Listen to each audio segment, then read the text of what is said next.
Nous, on a statué certains agresseurs potentiels, mais comme je répète, tout le monde peut être violent, et des fois, on a quelques surprises, des gens très très bien, et qui portent très bien sur eux, et qui sont extrêmement violents.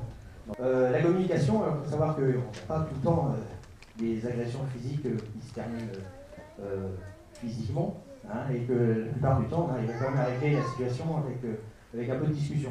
Ça peut être long des fois, ça peut durer 1 heure, 1 heure et demie, mais on arrive quand même à sortir la personne en discutant. Voilà. Alors, pour certains, j'ai vu des jeunes qui vont en boîte, les physionomistes ou les leaders de discothèques qui discutent pendant 1 heure et demie, et puis on ressort, on est content, t'as vu, il a eu peur et tout. C'est une bonne technique. Voilà. Hein. Il a sauvé votre intégrité, il a sauvé la sienne aussi. Donc, des fois, voilà, c'est un peu long, mais c'est comme ça. C'est pas forcément dégonflé. Voilà.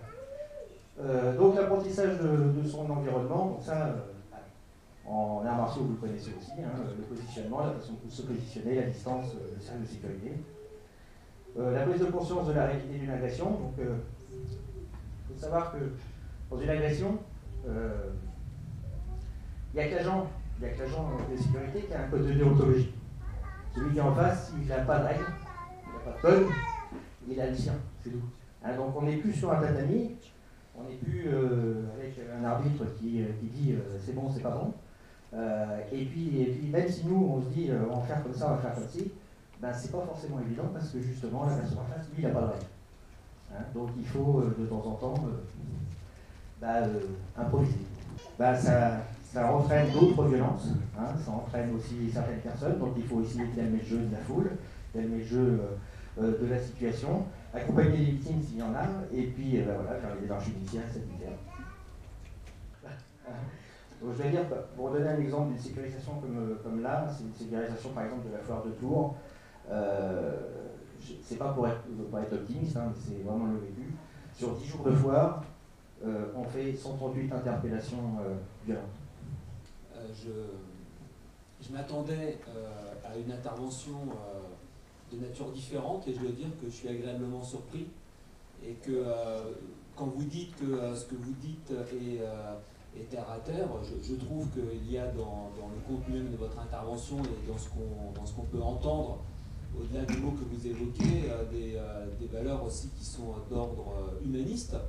Et je dois dire que moi j'ai été favorablement étonné, alors que je m'inquiétais quelque peu de la nature d'une intervention comme celle que vous alliez faire. Donc je vous en remercie.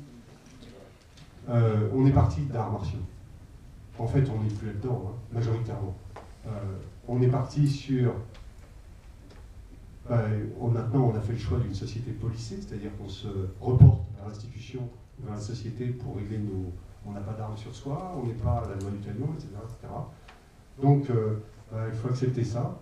Et il faut qu'on redonne du sens, c'est ce qu'on évoquait hier, sur l'aspect éventuellement philosophique des disciplines, et qu'est-ce qu'on enseigne véritablement quand on est dans la salle. Tous les possibles. Hein, donner éventuellement tous les possibles. Et après, c'est pas à nous de faire le choix de où veut aller la personne.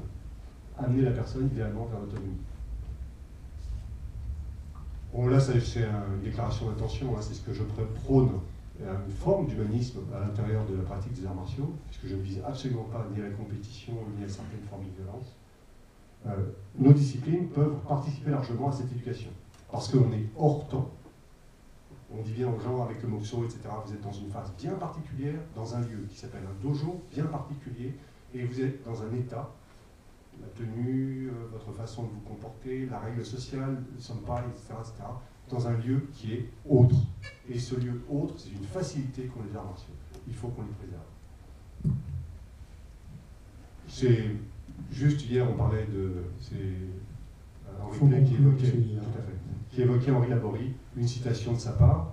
Si j'essaye de la faire en très résumé, plutôt que de parler de il faut aller comme ça pour l'enseignant, etc., c'est à moi de lui montrer les possibles, et après, moi, je n'ai pas à lui dire où il doit aller et par quel chemin il doit y aller. En revanche, je dois lui proposer différents chemins. Vous voyez, donc tout n'est pas en tout, et il faut dire que la sagesse s'oppose aussi à quelque chose dont on n'a pas parlé vraiment, mais qui est la volonté de puissance. L'ego n'est pas la volonté de puissance. L'ego, j'ai entendu parler de l'ego, y compris par Jacqueline Bousquet, mais le problème l'ego, c'est pas en soi négatif, l'ego. C'est pas l'ego qui est négatif. Ce qui tue les hommes, c'est la volonté de puissance. Regardez le monde d'aujourd'hui. Hein. C'est-à-dire qu'il faut en finir avec la domination. Pour en finir avec la domination, la sagesse orientale nous donne tous les moyens. Elle nous donne tous les moyens. C'est ça qui est merveilleux. Parce que vous comprenez, c'est très émouvant de parler comme ça. Hein. Moi qui ai tout reçu, hein, aujourd'hui je redonne. J'ai tout reçu.